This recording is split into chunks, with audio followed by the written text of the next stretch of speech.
Hello friends, this is Olga, mature medical student from Ukraine and refugee in Italy. And this is my video after maybe some absence on my channel. Just because I was really busy and had no time to do something, to make videos.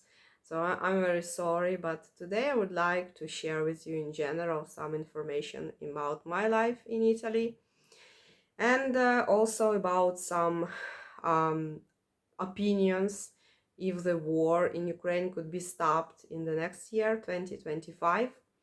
I mean, I'm not an expert in the international politics, and also I cannot be representative and telling you from the name of all Ukrainians, but at least I'm living in the field of Ukrainian information, Ukrainian mass media, and so maybe it would be interesting for you to hear something like that from me. Um, so the first of all is about my life here as a refugee in Italy. So I'm living here. It will be almost 3 years. So in spring it will be 3 years. Um, and yeah, I would say that the life is not easy. Is difficult. And when I remember, I before the war, when I was listening the stories about people, some who wanted to change their life, for example, immigrate to another country and build their life from the very beginning, or people inside of Ukraine that, for example, from some village, small town, where is no job, they wanted to move to the capital and build their career, their life. In some modern conditions where there's a lot of opportunities. And when I was listening that, I always understood that the life of these people is really hard. But I'm feeling now almost the same as those people, because basically I also do not have here in Italy anything, and I have to survive somehow, and also I have to continue study medicine. Thanks God it's the fifth year, so I hope that I will have health and powers to graduate from my university. um, but the life is not easy because I also have to work, and now I also went to kind of Italian school. Why I did that? Because of the language. I mean, I'm living here almost 3 years, and first 2 years I even didn't try to study it like normally Italian language because I was not planned to live here actually. But now I'm not connecting, I think, my life, like my whole life, to be in Italy. I mean, to to assimilate with Italians. I think that no, but at least when I'm living here 3 years, so it's really nice, to know this language, to be more independent, and it's kind of respect to this country, to these people who were so hospital, at the beginning, and gave me some opportunities to stay here while we have war in my country. So just because of this, I started to study Italian language, and it is also very difficult. Uh, and yeah, the language. I mean, Italian language has a lot of words. They are quite close to English, but they are pronouncing in different mood. So I think the English speaking people, they can easily recognize them and remember. But the grammar is really hard. Like, for example, past tense, future, maybe past is more difficult. So it's not easy. And why I went to that Italian school, just because when I was looking for some courses, some programs to study Italian language, the private courses, there are a lot of private courses from Ukrainians, They creating some kind of online schools, and they looking for the teachers, and those courses, maybe they are not perfect, but there are some not bad. But the problem that they are really pricey, they expensive, and the lesson lasts for 1 hour, and this 1 hour costs sometimes a lot, sometimes not a lot, but every 10 lessons I should pay, and for me it's not very easy. So I was looking for some other opportunities how to learn Italian, but do not spend a lot of money for that. And another person from Kiev here, she gave me an advice to go to some kind of organization. It's like an organization that teaches adults, and they also have these language courses, and they are for free, but they are very intensive. And to get to the to the finish and have some document, I need to study really hardly, and the teachers there, they are demanding.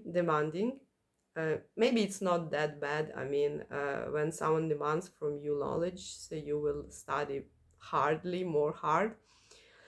But in combination of my work and my study in university, I mean, now we have holidays in my university, so maybe I'm not feeling this, pressure of all institutions I have to be in. What about the life here, like conditions of living? I think it's very hard to find some normal place where to live. It's really difficult question with renting some flat or room. And what about the war? If the war in the next year could be stopped, what Ukrainian mass media say? What is the general points of view? Those things that the future president of the United States, Donald Trump, want to stop the war for 24 hours when once he will become a president. In Ukraine, people are quite skeptical about that. Maybe some part of Ukrainians, they hoping even for that, because they very tired and exhausted to all the time to afraid to hide in some shelters. And I think now the quantity of drones, and this is alarms, they are increasing. So every day Ukrainians live with this fear, with this danger. And maybe because of that, some people they hope even for that. But I think the majority, they are quite skeptical, and looking for those events that now shelling of Kiev, of the capital of Ukraine, the way that our president Zelensky tells about the possibility of stopping the war, and the way what kind of crazy things Putin tells about the possibility of stopping the war. I just don't see if it is really possible, because the things they're telling, they are more even aggressive, and they cannot lead to any understanding. Um, I think for Trump, it will be really difficult to establish the peace on that conditions he wants. And I think that when just he started to speak about that, there was mostly his opinion, give Russia what Russia wants, and then the war will stop. But in Ukraine, people don't believe that, because Russia wants to conquer and control all of Ukraine. and the Ukrainians don't want to be a part of Russia. And that is the problem, that pushing on Ukraine, pushing on victim, Trump cannot stop the war, because he has to push on the aggressive part, of the part that started this war. I mean, on the Putin, on Russians, the, and to push on Ukraine and speculate that he will not give to Ukraine any weapon, and it will stop some kind of war. I think it's useless talk, and is a lot of information in Ukrainian mass media are like that. But also the people speaking that Trump as a person is very unpredictable and emotional, so he can change his mind very easily. And now I think that also there is opinion that actually he is not the only one in the world. I mean, I think that United States helped Ukraine the most during this hard period, but they are not the only one state that are helping Ukraine. There are other our partners and partnering countries that they are ready to continue helping Ukraine, even if USA will play its own like game. I mean, the Trump, yes.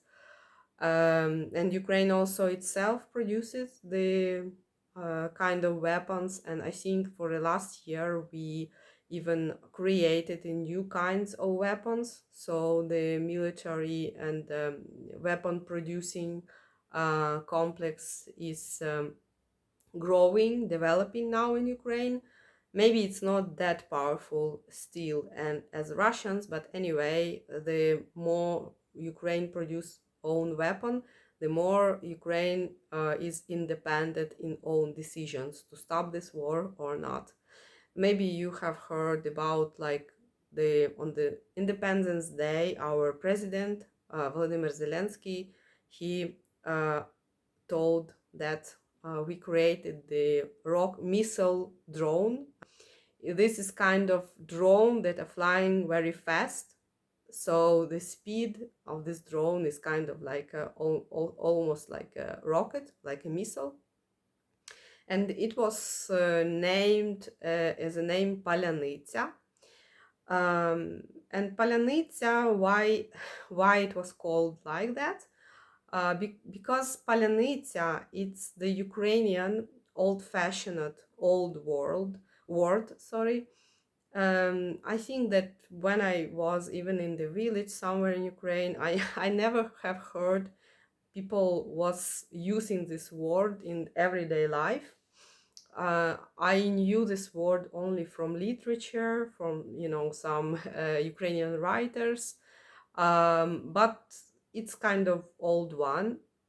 So it's very strange, but I also noticed it that people from Russia, they do not distinguish when there are two or one different sound in Ukrainian word. They just don't distinguish it. For us, we can hear it, but they do not hear it. For example, the word zupinka, it's a bus stop or any like stop of some transport. And in Russian language, they have the word zapinka. It's when you, for example, you talking and then you stop talk, like you, and they said it like zapnutsa. So the person like cannot pronounce some word and stuck on this.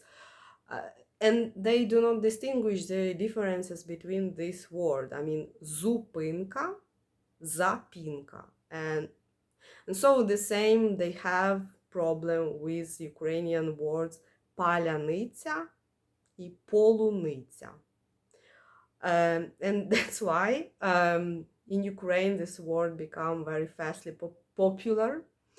And also because Russian people, they cannot pronounce it in correct way, because in Russian language they do not have this kind of soft ending when we pronounce it like paляниця, paляниця, paляниці, because they have like more harsh ending, and they can pronounce only tsa, palyanitsa, palyanitsi.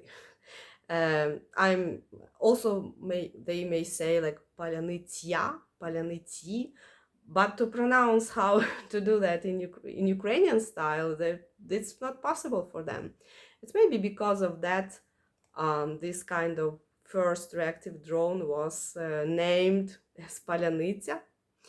Um, and also we are producing now another, the same like line drone, reactive drone, but more powerful with bigger distance it can reach, and also with bigger explosive part. It calls Peklo. Peklo, it is the hell in Ukrainian. And yeah, it's kind of, you know, creative names of the weapons. But anyway, I'm sure that there are other startups and other producers that are doing new and more complicated and more developed and long distance weapon in Ukraine now. Also, I know that the monopoly of producing the weapon is not exist in Ukraine no more. So even private enterprises can produce a weapon, and it gives more potential because more people involved and can, you know, put their creative ideas and create something interesting. Yeah, so uh, Ukrainian kinds of weapon, they are increasing, and maybe because of that, I think because of that, if Ukraine will have even some another kinds of weapon produced in Ukraine and other possibilities to multiply those production, so maybe Ukraine will not accept, you know, the conditions that are not good for our country, and it will not lead to the unfair peace for Ukraine. I think that our President Zelensky very often speaks now about the peace, about that we want to have a peace. Of course, no one wants to continue this war, and no one wants to lose people that are dying every day. But the peace should be fair. So he doesn't want, and I think the majority of Ukrainians don't want to have the peace, but when Ukraine was forced to sign some kind of documents, not good for Ukraine, make that will make Ukraine weak, and just to stop the war, the fight, the weapon shooting, it doesn't mean that this kind of stopping the freezing the war will lead to internal peace, um, because the military actions could be renewed in any moment, because we already had these military actions in the 2014 when Putin took the Crimea and invaded to Donbass, to Luhansk, Donetsk region. So yeah, it was frozen conflict, smaller one, but you see that in 2022 they started the bigger and more bloody war. So if we will freeze this as it is, just make Ukraine and somehow make Russia to stop the shooting, it doesn't mean that there will be no new war for some kind of 10 or 5 years in the future.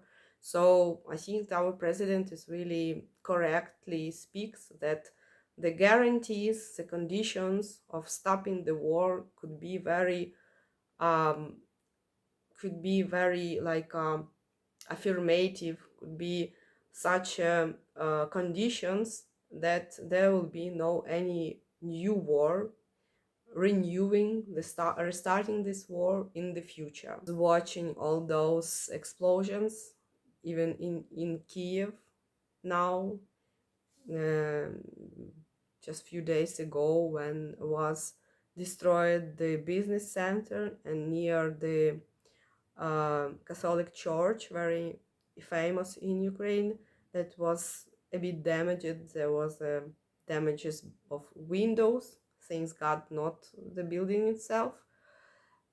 Of course, it's all very sad, but it's like escalation.